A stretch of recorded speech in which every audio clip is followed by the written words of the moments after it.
Hello everyone, welcome back Learn by Param YouTube channel. So in today's video we are going to learn about if is ladder जो आप देख रहे हो screen के ऊपर, ठीक है।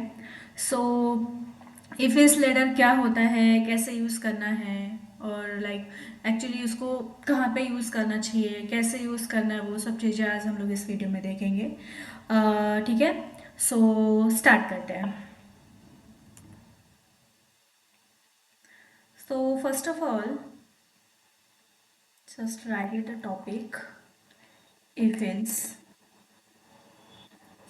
ladder. Okay.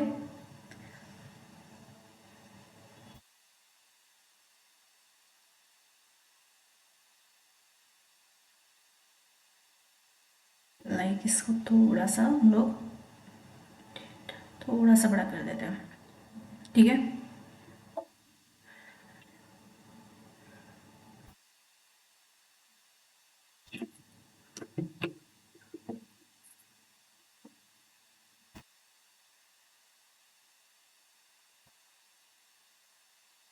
So what is the if is ladder? Actually, if is ladder is a way to check multiple condition one by one. Like for example, like this is a ladder, like this is a ladder. So, an if-else ladder is a way to check multiple conditions one by one, like 1, 2, 3 and 4. ठीक है। This like a programme, जैसे मैंने बताया था कि collections of statement that is called as a source code, right. So वही example यहाँ पे एप्लीकेबल होता है। मल्टीपल कंडीशंस रहेगी, वन मल्टीपल कंडीशंस अगर रहेगी वहाँ पे, तो वन बाय वन जो भी प्रोग्राम्स आपने बनाए होंगे, अभी कितने सारे हम लोग प्रोग्राम्स बनाएंगे, प्रोजेक्ट्स बनाएंगे, ज़रूरी नहीं है ना कि उसके अंदर में एक ही इफ एल्स रहे या एक ही कंडीशंस रहे या दो ही कंडीशन रहे, ऐसा तो पॉसिबल नहीं है। जैसा आपका प्रोग्राम रहेगा उस हिसाब से आपको वहाँ पे कंडीशंस अप्लाई करनी होगी। फिर वो एक भी हो सकती है, दो भी हो सकती है, वो तीन भी हो सकती है या तीन से ज़्यादा भी हो सकती है, लाइक मल्टीपल कंडीशंस। इसलिए यहाँ पे ऐसे बोला गया है कि multiple conditions one by one in a program, ठीक है। जैसे जैसे आपका प्रोग्राम बढ़ेगा वैसे वैसे आपके उसके अंदर में क्या होगा, मल्टीपल कंडीशंस उसमें ऐड होती जाएगी, ठीक है। ये लैडर के जैसे काम करता है। मैंने यहाँ पे ऑलरेडी ड्राइंग की हुई है टोटली, कि लैडर इन द सेंस क्या, मल्टीपल कंडीशंस कब आती है, जब हमारे पास सोर्स ऑफ कोड होता है और लाइंस ऑफ कोड जितने भी रहेंगे उसके हिसाब से जो भी आपका क्वेश्चन है या कोई जो भी आपका प्रोजेक्ट है उसके अंदर में जो भी आपने मल्टीपल कंडीशंस अगर उसकी रिक्वायरमेंट है तो वहाँ पे आपको एप्लीकेशंस करना ही पड़ेगा। सो if-else ladder is a way to check multiple conditions one by one in a program because it is called as a ladder. Is this like a ladder? ठीक है। This called as a ladder because the conditions are arranged step by step just like the steps of a ladder. जैसे मैंने यहाँ पे किया हुआ है, ये लैडर्स है, राइट। तो जैसे जैसे आपकी कंडीशंस होगी उस हिसाब से आपका सोर्स कोड बढ़ेगा और जैसे जैसे आपके प्रोजेक्ट्स होंगे उसके हिसाब से या उसके रिक्वायरमेंट के हिसाब से क्या चीज़ें होंगी, कंडीशन वहाँ पे बढ़ती जाएगी। इससे पहले भी हम लोग ने इफ स्टेटमेंट देखा जहाँ पे सिर्फ एक ही कंडीशन चेक होती थी, तो उसके लिए हम लोग ज़्यादा क्यों लिखे, उसके लिए इफ स्टेटमेंट ऑलरेडी है। जब हमारे पास एक से ज़्यादा या दो से कम या इसको बोलेंगे कि हम लोग, हाँ, दो से कम या तीन से कम अगर कंडीशंस है तो हमारे पास इफ एल्स लैडर है। मतलब अगर हमारे पास एक पर्टिकुलर कंडीशन अगर हमारी ट्रू है तो पहले आप ये वाला कोड एग्जीक्यूट कर दो, अगर ये वाला कोड नहीं है तो आप अल्टरनेट कोड एग्जीक्यूट करो, जो हमने पिछले वीडियो में देखा था, राइट। बट आज हम लोग क्या देख रहे हैं, मल्टीपल कंडीशंस अगर होगी तो उसको कैसे चेक करना है, और वो पर्टिकुलर कंडीशंस हो या पर्टिकुलर कंडीशन क्या वो एक है या वो दो है या वो तीन है, ये हमें अभी नहीं पता है, ठीक है। वो डिपेंड्स होगा आपके क्वेश्चंस के ऊपर में। तो इन द सेंस आप ऐसे पकड़ लो कि अगर आपके पास मल्टीपल कंडीशंस भी क्यों ना हो, बट उसके लिए भी अपने पास कॉन्सेप्ट अवेलेबल है जो कि हम उसका यूज़ करके अपना जो भी टाइम कंसिस्टेंसी है वो हम लोग क्या कर सकते हैं, रिड्यूस कर सकते हैं by using if is ladder. समझ में आया। Only the first true conditions will run. मतलब अगर आपकी पहली ही कंडीशंस अगर ट्रू है तो पहली जो उसमें आपने जो भी चीज़ें लिखी होगी वो क्या हो जाएगी, एग्जीक्यूट होगी। फॉर एग्जाम्पल मैं यहाँ पे समझो यहाँ पे ऐसे ले लेती हूँ। मैंने क्या बोला, अगर आपकी फर्स्ट कंडीशन है, ठीक है, आपकी फर्स्ट कंडीशन जो अगर ट्रू निकली तो आपने इसके अंदर में जो भी कोड लिखा होगा वो चीज़ आपकी क्या हो जाएगी, एग्जीक्यूट हो जाएगी, ठीक है ना। इसलिए ऐसे बोल सकते हैं हम इसे कि only the first true condition will run. फिर चाहे वो ये वाली भी हो सकती है, चाहे फिर वो ये वाली हो सकती है, चाहे वो ये वाली हो सकती है, डिपेंड्स ऑन कौन सी कंडीशन है और कौन सा आपने उसमें कंडीशन डाली है। अगर वो कंडीशन का सेटिस्फिकेशन अगर होता है तो उस हिसाब से वो पर्टिकुलर कोड ऑफ ब्लॉक क्या होगा, एग्जीक्यूट होगा, ठीक है ना। इसलिए मैंने यहाँ पे लिखा है 1 2 3, तो समझ लो कि मल्टीपल कंडीशंस है अवेलेबल, ठीक है ना। तो only the first true conditions, I mean saying like true condition will run and other condition will skipped। Skipped क्यों, क्योंकि जब मैंने यहाँ पे समझो तीन कंडीशन मतलब मल्टीपल कंडीशन, समझो इसमें से मेरी ये वाली कंडीशन क्या हो गई, सेटिस्फाइड हो गई, तो फिर ये वाला पार्ट और ये वाला पार्ट क्यों एग्जीक्यूट होगा, this is not execute, like ये स्किप्ड हो जाएगा और सिर्फ इसके अंदर में जो वाली चीजें लिखी होगी वो मेरी स्क्रीन के ऊपर मुझे दिखेगा। इसलिए ऐसा बोल सकते हैं हम इसे कि like only the first true condition will run and other condition will skipped, ठीक है। If none of the conditions are true, अगर समझो फॉर एग्जांपल ये भी कंडीशन फॉल्स है, ये भी कंडीशन फॉल्स है और ये भी कंडीशन फॉल्स है, ठीक है ना, तो पार्ट कौन सा एग्जीक्यूट होगा, इल्स पार्ट एग्जीक्यूट होगा, जो हम लोग ने इफ इल्स में देखा था ना। इफ के अंदर में क्या था, हम एक ही इफ लिख रहे थे और अगर उसके अंदर में पर्टिकुलर कंडीशन अगर वो एग्जीक्यूट हो रहा है तो ठीक है, अगर इट्स ओके तो वो हो जाएगा एग्जीक्यूट, बट अगर ये वाली कंडीशन इफ कंडीशन नहीं एग्जीक्यूट हो रही तो हम क्या यूज करते थे, इज वाला पार्ट। तो सेम एज इट यहाँ पे भी वो चीज़ अप्लीकेबल है। आप यहाँ पे मल्टीपल इफ यूज करोगे, अगर इसमें से एक भी कंडीशन अगर आपकी सेटिस्फाइड नहीं हो रही है तो आपका कौन सा ब्लॉक एग्जीक्यूट होगा, इस ब्लॉक के अंदर में आपने जो भी पार्ट लिखा होगा वो वहाँ पे एग्जीक्यूट हो जाएगा। समझ में आ रहा है कि मतलब इफ इस लेटर एक्चुअली है क्या, ठीक है ना।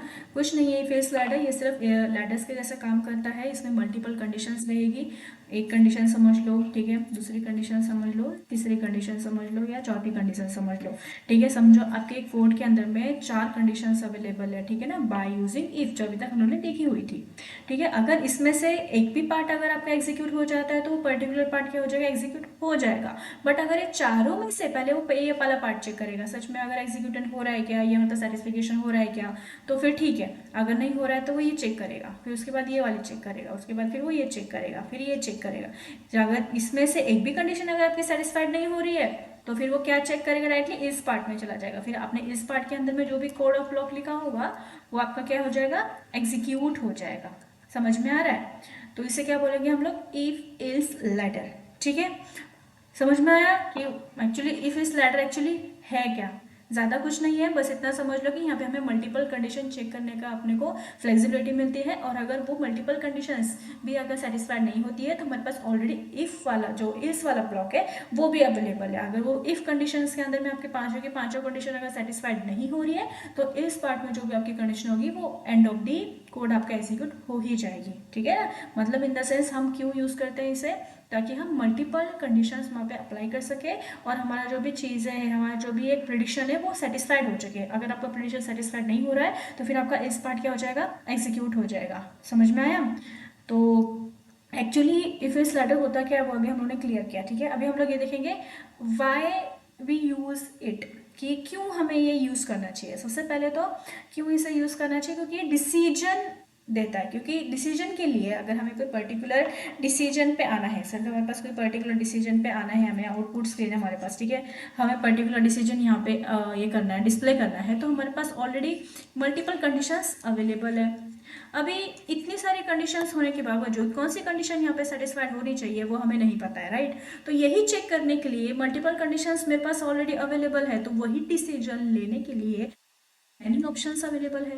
बट इसमें से कौन सी कंडीशन सेटिस्फाइड होनी चाहिए उसके लिए मैं क्या यूज़ करूंगी, इफ़ के अंदर में मैं क्या डालूंगी, कंडीशंस डालूंगी। अगर वो कंडीशन पर्टिकुलर कंडीशन अगर वो सेटिस्फाइड है तो वो एग्जीक्यूट होगा, अगर वो नहीं है तो इस पार्ट के अंदर में क्या हो जाएगा, एग्जीक्यूट होगा, ठीक है ना। तो मतलब इन द सेंस आप पकड़ के ऐसे चल सकते हो कि like have to make decision among with multiple options, many options, ठीक है। And second thing like when conditions are manually execution, या मैन्युअली हम लोग उसको ये करते हैं, खुद से अगर हम कंडीशंस देते हैं, ठीक है, इसका मीनिंग ये हो जाएगी कि जो भी एक पर्टिकुलर कंडीशन पे अगर सेटिस्फाइड हो जाती है यहाँ पे क्या हो जाएगी, एग्जीक्यूट हो जाएगी उस टाइम पे, ठीक है। फॉर एग्जाम्पल जैसे कि ग्रेड्स पकड़ लो, स्टूडेंट के मार्क्स आते हैं, स्टूडेंट के मार्क्स आने के बाद हमें जैसे स्कूल में कॉलेज में ग्रेड्स देते जैसे ए बी सी, किस हिसाब से ये हमें ग्रेड्स देते हैं, डिपेंड्स ऑन आवर मार्क्स। तो उस टाइम पे कुछ कैटेगरीज होती है, लाइक 35 से अगर आगे है तो जस्ट लाइक अ पास,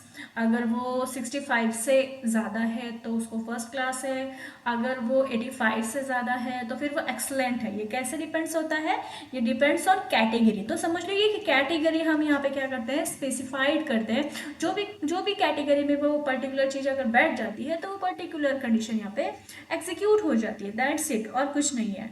क्यों यूज़ करना चाहिए इसे, डिसीजन मेकिंग के लिए यूज़ करते हैं इसे। अगर आपके पास मल्टीपल ऑप्शंस अवेलेबल है तो वहाँ पे आप पर्टिकुलर कंडीशन डालोगे, जो कंडीशन सेटिस्फाइड होगी वो आपके आउटपुट स्क्रीन पे आपको दिख जाएगी। ठीक है, समझ में आया कि क्यों यूज़ किया जाता है। फॉर एग्जांपल जैसे मैंने बताया यहाँ पे डिसीजन ग्रेड्स होता है, जैसे क्लासिफिकेशन करते हैं एज को कि पर्टिकुलर एज वोटिंग के लिए अवेलेबल है या नहीं है, या वो अडल्ट है या टीनेज है या फिर वो किड्स है, तो कैटेगरी है। तो कैटेगरी को डिफाइन करने के लिए हम लोग ये इफ इस स्लाइडर का यूज़ करते हैं, या फिर चेकिंग करने के लिए कि नंबर पॉजिटिव है या नेगेटिव है या ज़ीरो है, ये सब चीज़ चेक करने के लिए हम क्या यूज़ करते हैं, इफ इस लैडर। ठीक है, अभी हमें ये समझ में आया कि एक्चुअली इफ इस लैडर होता क्या है, क्यों इसे यूज़ किया जाता है। अभी हम लोग को ये देखना है कि इसका सिंटैक्स, ठीक है, क्योंकि अभी इसको हमने ये तो देख लिया कि क्या होता है इफ इस लैडर और कब इसे यूज़ करना चाहिए, बट कैसे यूज़ करना चाहिए उसके लिए हमें इसके लिए सबसे इंपॉर्टेंट देखना पड़ेगा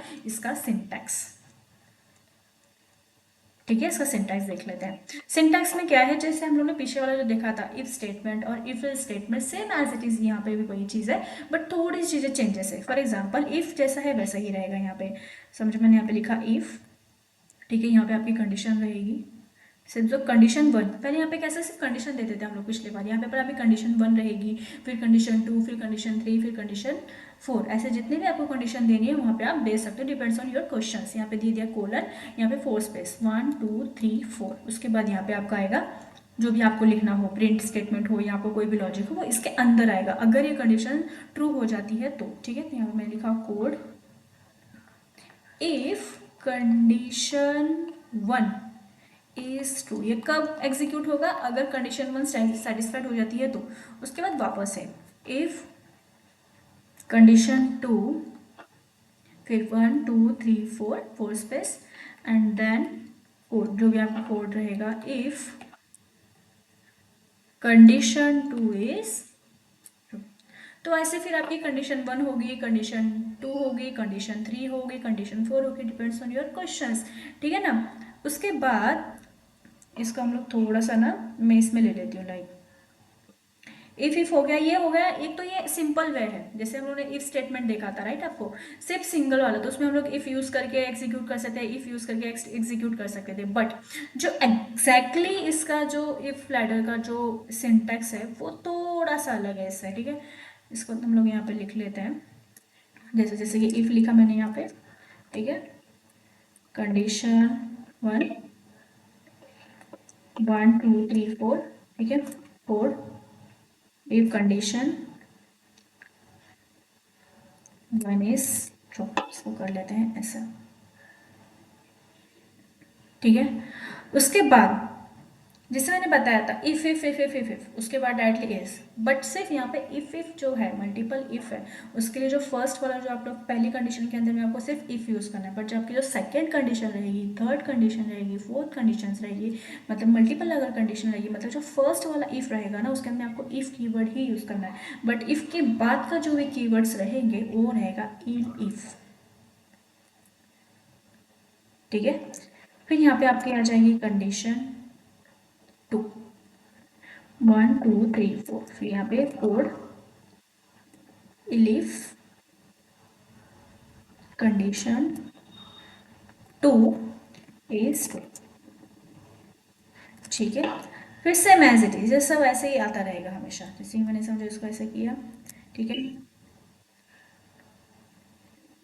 टू, यहाँ पे भी समझा हमने नेगेटिव, ऊपर में वन था राइट, यहाँ पे हम लोग टू कर देते हैं, और यहाँ पे कर देते हैं थ्री, यहाँ पे भी कर देते हैं थ्री, यहाँ पे भी कर देते हैं, यहाँ पे कर देते हैं थ्री एक्चुअली, और यहाँ पे रहेगा टू। ठीक है, आया समझ में। ये हो गया, मैंने क्या बताया था, इफ कंडीशन यानी मल्टीपल इफ था, बट सिर्फ यहाँ पे क्या यूज करना है आपको, फर्स्ट स्टेटमेंट जो रहेगी आपकी इफ की वर्ड से ही यूज होगी, बट जो सेकंड रहेगी वो हमेशा आपको इलिफ यूज करना है, ठीक है ना, इफ इलिफ इल्स। उसके बाद अगर इसमें से पहले हम लोग पहले इसको ये कर ले, लिख लेते हैं सब, ठीक है, फिर आगे ills part, code ills, else लिखने से अच्छा यहाँ पे ऐसे लिख देती हूँ मैं कि ए कोड इफ नन, नन मतलब कुछ भी नहीं, अगर ऊपर में जितने भी कंडीशंस है, अगर दोनों तीनों की चारों पांचों कंडीशन जो भी हो, अगर एक भी सेटिस्फिकेशन नहीं है तो कौन सा पार्ट ब्लॉक एग्जीक्यूट होगा, इल्स ब्लॉक एग्जीक्यूट होगा, ठीक है ना, if none of the condition are true, that's it. थोड़ा सा भी इसको हम लोग एक्सप्लेनेशन में कर लेते हैं ताकि और चीज़ अच्छे से क्लियर हो जाए। फॉर एग्जाम्पल मैंने क्या बोला था, ये आपका है फर्स्ट कंडीशन, ठीक है, फर्स्ट कंडीशन हो गई, ये हो गई सेकेंड कंडीशन, और ये हो गई थर्ड कंडीशन, ठीक है। अभी ये हो गई आपकी तीन कंडीशन, मतलब एक से ज्यादा, दो से ज्यादा भी कंडीशन है, मल्टीपल कंडीशन जिसे हम लोग बोलते हैं, ठीक है ना, मल्टीपल कंडीशन। सबसे पहले क्या होगा, एग्जीक्यूशन कैसे इसका स्टार्ट होगा, ये हमेशा टॉप से स्टार्ट होगा, ठीक है। पहले वो कंडीशन चेक करेगा, अगर ये कंडीशन मेरी सेटिस्फाइड नहीं है तो ये ब्लॉक को क्या करेगा, वो स्किप कर देगा, समझो मेरी कंडीशन सेटिस्फैक्शन नहीं है तो क्या कर देगा, इसको वो स्किप कर देगा पार्ट को। फिर जाएगा वो सेकंड के पास, सेकंड में देखेगा क्या सच में जो मैंने कंडीशन यहाँ पे दी है क्या वो सच में सेटिस्फिकेशन है क्या, अगर है तो फिर वो क्या करेगा, इस वाले ब्लॉक को क्या कर देगा, वो इसके अंदर आ जाएगा। इसके अंदर आने के बाद जो मैंने पार्ट लिखा होगा इसके अंदर में, वो क्या करेगा, आउटपुट स्क्रीन के ऊपर में डिस्प्ले करके वो मुझे दे देगा, ठीक है। बट फॉर एग्जाम्पल समझ लो कि ये भी पार्ट उसने एग्जीक्यूट नहीं किया, ये भी पार्ट उसने एग्जीक्यूट नहीं किया, अगर ये तीनों भी कंडीशन आपकी सेटिस्फाइड नहीं हो रही है तो वो कहाँ जाएगा, डायरेक्टली इस पार्ट के अंदर में, ठीक है। इस पार्ट के अंदर में जो भी आपने चीज़ें लिखी होगी, लाइक प्लीज ट्राई अगेन या इनवैलिड इनपुट, जो भी आपने यहाँ पे लिखा होगा वो फिर आपको यहाँ पे दिख जाएगा आपके इनपुट स्क्रीन के ऊपर में, सिर्फ इतना ही है। फिर चाहे अभी आप, अभी मैंने यहाँ पे दो यूज़ किए, यहाँ पे कभी चार इलिफ भी आ सकते हैं, पांच इलिफ भी आ सकते हैं, डिपेंड्स ऑन योर क्वेश्चंस कैसा है आपका, ठीक है, समझ में आया। अभी ना हम लोग थोड़ा सा इसका ना प्रैक्टिकली पार्ट देख लेते हैं, आइडियली पे ना। अभी जैसे कि फॉर एग्जांपल हम लोग समझो ये चेक कर लेंगे इसके ऊपर में कि मैंने जैसे बताया था ग्रेडिंग सिस्टम, कि स्टूडेंट को कैसे मिलता है grade, A grade, B grade, C grade कैसे मिलता है, तो वो चीज़ अभी हम लोग यहाँ पे देख लेते हैं, ठीक है, जो मैंने पिछली बार बताया था वही यहाँ पे देख लेंगे, ठीक है।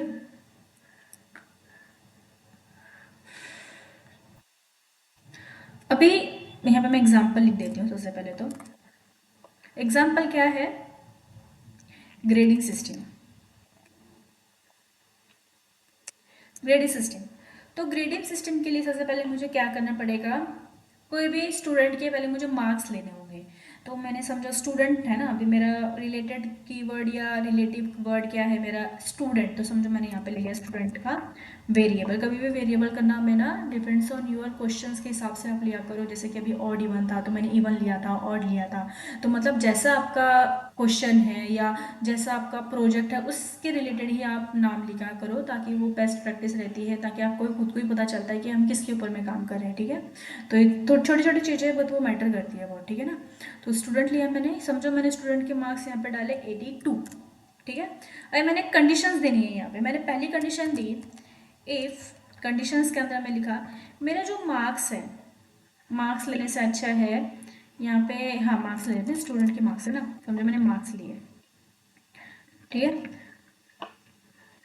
मार्क्स, ठीक है, मार्क्स ग्रेटर देन, ग्रेटर पता है जो हम लोगों ने किसके अंदर में देखा था, रिलेशनशिप ऑपरेटर के अंदर में। अगर आपने पहले के वीडियो अगर नहीं देखे हैं जिसके अंदर में उन्होंने पूरे ऑपरेटर्स चेक किए हुए हैं, वन बाय वन ऑपरेटर पूरा हम लोगों ने वहाँ पे डिपेंड एल से किया हुआ है, पहले अगर आपने वो वीडियो नहीं देखे हैं तो पहले वो वीडियो देख लो, क्योंकि अभी जो ये इफ़ है, इफिल्स है, इफिल्स लैडर है, और ये अभी जाके जो हम लोग नेक्स्ट पार्ट में भी हम लोग नेस्टेड इफ ये सब चीज़ें देखने वाले हैं, सबसे ज़्यादा अगर यूज़ होने वाला पार्ट है तो वो ऑपरेटर है।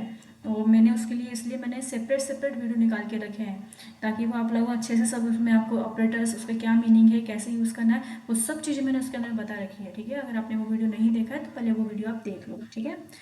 ग्रेटर देन और equal to, in the sense क्या, एक तो 82 तो होनी चाहिए, नहीं तो 82 से ज़्यादा होनी चाहिए, ठीक है ना। तो समझो मैंने यहाँ पे लिखा 90, मैंने कंडीशन दी है, ठीक है ना। अगर स्टूडेंट के मार्क्स अगर 90 से अगर ज़्यादा है ना, तो आप प्रिंट करो, मतलब उसको ग्रेड दे दो ए, ठीक है। अभी आ जाते हैं इलिफ।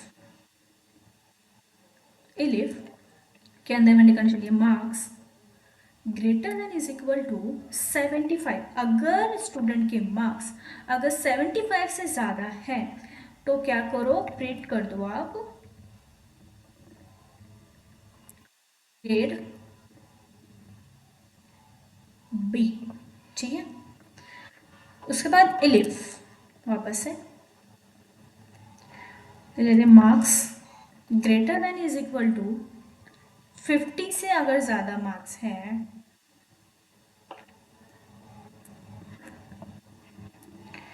तो यहाँ पे लिख दो सी, ये फिर। और अगर ये तीनों भी कंडीशन अगर सेटिस्फाइड नहीं है ना, तो इसके अंदर में पार्ट प्रिंट कर दो डायरेक्टली फेल। ये मैंने कैटेगरीज बनाई है, आप कैसे भी कैटेगरीज बना सकते हो। अभी यहाँ पे आप लोग इलिफ के अंदर में ये भी कर सकते हो कि greater than is equal to 35, ठीक है, तो वहाँ पे आप ग्रेड भी उसको दे सकते हो, डी का ग्रेड, ठीक है ना। तो डिपेंड्स ऑन यूर कि आपको कैसे आपका लॉजिक लगता है, उस हिसाब से आप वहाँ पे कैटेगरी रख सकते हो, ठीक है ना। अभी मैं इसको क्या करती हूँ, रन करके देखते हैं। ग्रेड बी, ग्रेड बी क्यों आया, क्योंकि यहाँ पे मैंने दिए थे 82। अभी 82 90 से कम है, बट 75 से ज़्यादा है, राइट ना। नोटिस करो इसको, 82 90 से ज़्यादा है, बट 75 से ज़्यादा है, और ये 90 से कम है। तो कौन सा सेटिस्फाइड हो रही है कंडीशन, ये वाली सेटिस्फाइड हो रही है। तो फिर हम इसको कौन सा इसने प्रिंट करके दिया, ग्रेड बी, ठीक है। समझो मैंने यहाँ पे चेंज किया, मैंने समझो यहाँ पे डाला 70 से मैं नीचे डालूंगी और 50 से ज़्यादा रहेगा, समझो जैसे कि मैं 65 डाला, तो कौन सा ग्रेड होना चाहिए, ग्रेड सी, राइट। एक बार चेक कर लेते हैं, सी, ग्रेड सी। अभी फॉर एग्जांपल मैंने बोला यहाँ पे 43, अभी 43 ना ही वो 90 से ज़्यादा है, ना ही वो 75 से ज़्यादा है, और ना ही वो 50 से ज़्यादा है, ठीक है। वो डायरेक्टली ये कोई से भी कंडीशन में वो सेटिस्फिकेशन नहीं बैठ रहा है। तो डायरेक्टली जब एक भी कंडीशन सेटिस्फाइड नहीं हो रही है, तो वो कौन से ब्लॉक में जाएगा, इफ इस ब्लॉक में जाएगा। तो कौन सा प्रिंट हो जाएगा, डायरेक्टली फेल, ठीक है। अगर फॉर एग्जाम्पल 90 से ज़्यादा अगर मार्क्स है, जैसे कि 93, ठीक है, तो फिर क्या प्रिंट हो जाएगा यहाँ पे, ग्रेड ए, सिंपल। हमने ये भी कंडीशन चेक करके देखी, ये भी कंडीशन चेक करके देखी, ये भी कंडीशन चेक करके देखी, और ये भी कंडीशन चेक करके देखी, ठीक है। तो टोटली जितना भी पार्ट था ये हमने पूरा कवर किया कि इफ कैसे यूज़ करना है, एल्स कहाँ पे यूज़ करना है, और इफ इज लैडर कब यूज़ करना चाहिए और कैसे यूज़ करना चाहिए, उसका सिंटैक्स भी अभी हम लोग ने देखा, राइट। हम लोग सेकेंड एग्जाम्पल एक और देख रहा, ताकि आपको और चीज़ें क्लियर हो जाए, ठीक है। एग्जाम्पल 2 देख लेते हैं।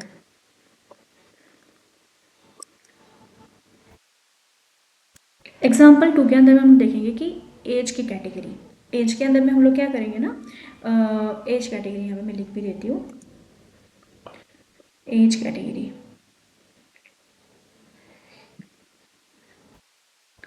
फॉर एग्जाम्पल समझो मैंने एज लिया 60, ठीक है। इफ मेरा जो एज है लेस देन अगर 30 है, लेस देन अगर 30 है, तो just represented like a child, ठीक है, ठीक है। अगर इलिफ नहीं है, मतलब अगर वो कंडीशन सेटिस्फाइड नहीं है, तो उसमें आप ऐसे कंडीशन डाल सकते हो कि पहली अगर कंडीशन हो तो ठीक है, अगर ऑप्शन 2 लेस दैन 20, अगर लेस दैन 20 है तो प्रिंट कर दो टीनेज, टीनेजर, ठीक है। वापस से एक और कंडीशन डाल सकते हैं, as less than 60, less than 60, तो प्रिंट कर दो एडल्ट। बट अगर ये तीनों भी कंडीशन सेटिस्फाइड नहीं होती है, तो सिंपल सी बात है, इस पार्ट ब्लॉक हो जाएगा, प्रिंट होगा तो उसमें मैं क्या कर सकती हूँ, सीनियर सिटीजन। ठीक है, मतलब इसको एग्जीक्यूट, सबसे पहले हम लोग 16 पहले तो हम लोग पहले देख लेते हैं 16 अगर है तो कौन सा कैटेगरी का प्रिंट होना चाहिए। ठीक है ना, अभी 16 कौन सा है, मतलब 30 से ज़्यादा है और 20 से कम है, तो टीनेजर वाली एज क्या होनी चाहिए, प्रिंट होनी चाहिए। टीनेजर वाला प्रिंट हो गया। ठीक है, अब इस फॉर एग्जांपल मैंने यहाँ पे बोला 10 ये किसी में भी नहीं आएगा डायरेक्टली, 30 से नीचे मतलब चाइल्ड वाला केस ये होना चाहिए, एग्जीक्यूट होना चाहिए, मतलब ये इसको बोलते हैं यूज़र केस, मतलब पर्टिकुलर केस आप इनपुट में डाल के देखोगे और उस हिसाब से आपको आउटपुट का रिएक्शन मिलता है। ठीक है, अभी पहली कंडीशन हो गई सेटिस्फिकेशन और टीनेज वाली भी होगी, बची अभी एडल्ट वाली है। तो समझो मैंने यहाँ पे बोला कि 20 से ज़्यादा कर दें, तो मैं यहाँ पे कर देती हूँ 29 कर देती हूँ। ठीक, कौन सी होनी चाहिए, अडल्ट होनी चाहिए, राइट। राइट, अडल्ट है। ठीक है, अभी हम लोग क्या करते हैं, अडल्ट से अभी 20 से ज़्यादा करते थे, थोड़ा सा लाइक 60 से ज़्यादा कर देते, 60 से ज़्यादा नहीं करेंगे, ये वाली कंडीशन सेटिस्फैक्शन करनी है अपने को, राइट। तो फिर हम लोग यहाँ पर कर देते 55। 55 देखो 20 से ज़्यादा है, 30 से भी ज़्यादा है और 60 से कम है, तो कौन सा प्रिंट होना चाहिए अपना, अडल्ट प्रिंट होना चाहिए। हो गया रिपीट, बट अभी मैंने अगर समझो यहाँ पे 60 से ज़्यादा अगर डाल दिया, 69 डाल दिया, तो ना ही वो चाइल्ड है, ना ही वो टीनेजर है, ना ही वो एडल्ट है, डायरेक्टली वो क्या है, सीनियर सिटीजन, क्योंकि जो भी 60 से ज़्यादा रहते हैं वो सीनियर सिटीजन की कैटेगरी में ऐड हो जाते हैं, राइट। सी, तो ऐसे आप एग्जाम्पल सॉल्व कर सकते हो। ठीक है ना, ये लोग आप लोग खुद से करके देखना, एग्जीक्यूट करके देखना, अगर आपको चीज़ें नहीं समझ में आ रही तो कमेंट करके पूछ लेना एक बार। ठीक है, और अगर आप लोग ने करा भी है तो भी मुझे एक बार इन्फॉर्म कर देना कि हाँ आप लोग ने करके देखा और आउटपुट भी आ रहा है। ठीक है, सो इसके अंदर में आज हम लोग ने इफ इस लैडर कैसे यूज़ करना है, कहाँ यूज़ करना चाहिए, उसका सिंटैक्स क्या है, थ्योरी पार्ट भी देखा और प्रैक्टिकल पार्ट भी देखा। ठीक है, और जो पीछे वाले अगर आप लोग ने वीडियोस नहीं देखे हैं तो वो वीडियो देखना स्टार्ट करो, क्योंकि पीछे वाले वीडियोस बहुत इंपॉर्टेंट है, क्योंकि ऑपरेटर्स ही इन सब चीज़ों में काम आने वाले हैं और ये चीज़ आगे काम आने वाली है। तो अब ऐसा मत करो कि बीच बीच में से ही स्टार्ट करो। अगर आप लोग ने चैनल को, अगर आप लोग न्यू हो तो चैनल को जरूर सब्सक्राइब करो, क्योंकि जो भी आगे वाले जो वीडियोस है वो आपको मिस नहीं होंगे आपके, और जो भी पीछे वाले वीडियोस हैं वो भी आप वहाँ पे से अच्छे से कवर करो, 1 बाय 1 भी करोगे तो भी वो चीज़ आपकी अच्छे से कवर हो जाएगी। ठीक है ना, अभी नेक्स्ट जो वीडियो रहेगा इसके अंदर में अभी तक हम लोग ने कौन सा पार्ट किया है, इफ़ हो गया, इफ़ इस हो गया है, इफ़ इस लैडर हो गया है। अभी अपने को कंट्रोल स्टेटमेंट का नेस्टेड पार्ट देखना है।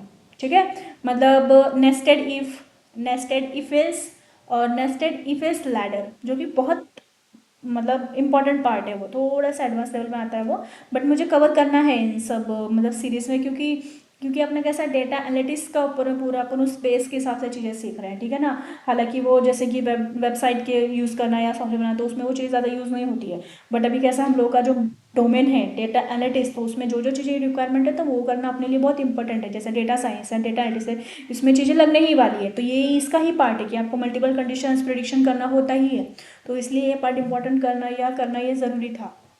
ठीक है ना, समझ में आया। तो बाकी की जो भी चीज़ें हैं अभी नेक्स्ट टू नेक्स्ट वो होती रहेगी। ठीक है, और अगर आप लोगों को वीडियो सच में पसंद आ रहा है तो आप लाइक करो और आप चैनल को सब्सक्राइब करो अगर आप लोग न्यू हो तो। ठीक है, कमेंट करो, कमेंट नहीं करते हो आप लोग, और शेयर करो, जितने लोगों को भी हेल्प है, जितने लोगों को भी डेटा साइंस में या डेटा एनालिटिक्स में जाना है उनको शेयर करो, थोड़ा सा एक्टिव रहो। ठीक है, मिलते हैं नेक्स्ट वीडियो में। Keep learning, keep growing.